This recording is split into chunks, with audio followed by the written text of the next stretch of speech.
Let us now understand how we can do surface modeling in Siemens NX. I will open a new model.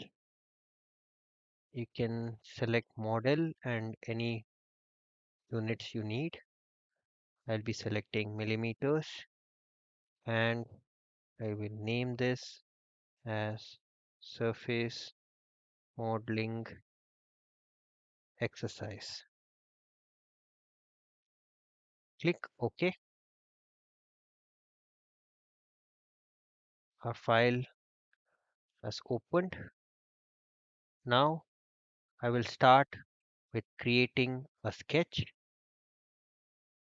I will select the front plane, click on OK, and I will start with an arc.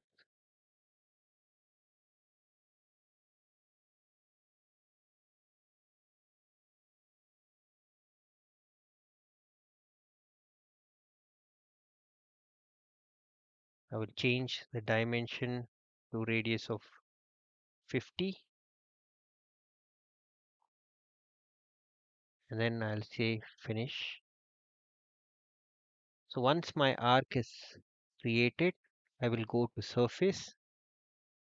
So let us start with extrude, and you can see how my extrude looks like. I will give it as 25 mm and give OK.